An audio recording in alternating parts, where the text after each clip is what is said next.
thinking about the future. Too much talking about the past. Gotta get up, get out, live in the moment, here and now.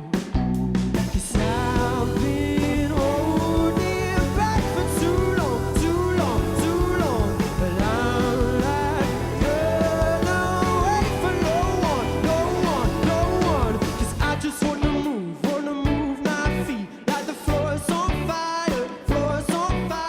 So welcome to the Gurten. How do you like it so far? I mean, it's amazing. We're like on this massive hill looking over, is it over Bern? Right? Yeah, it looks amazing. The capital city of Switzerland. Yes, and it's very beautiful. So it's quite nice being out of London and being in the countryside. Yeah, it's really cool. Nice. Your new single is called No Right to Love You. When you write songs, do you write about your personal feelings and things that happen to you personally?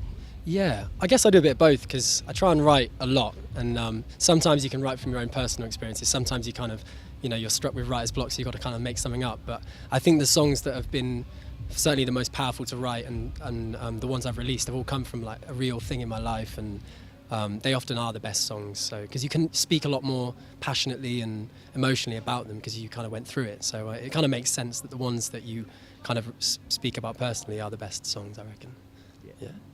And you do very deep and pensive pop soul music. Is it difficult to bring this kind of music to the people on a festival like this?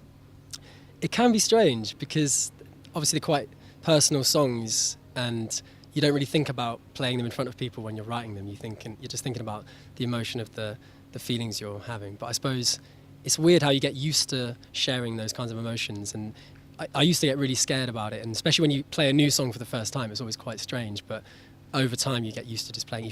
Sometimes you forget that the lyrics even mean something. You're sometimes in autopilot when you're playing.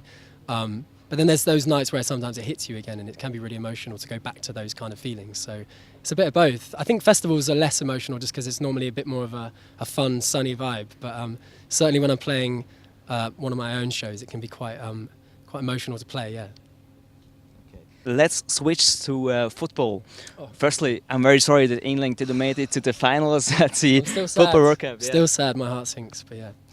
But they play for the third place right after your show today. You will find time for watching? They do play, don't they? They play the third place match, don't they? So fingers crossed we get third, but we did great, and I'm very pleased that we had something to believe in this year, because normally we do so badly. Normally we've got a rubbish team, so the fact that we've got to the semi-final for the first time in 28 years is something to cheer about, something to be happy about. So if we come third, amazing, but we've done well, so fingers crossed, who knows. So we hope so, we will see then. Yes, who knows, fingers crossed. And enjoy the time on the court.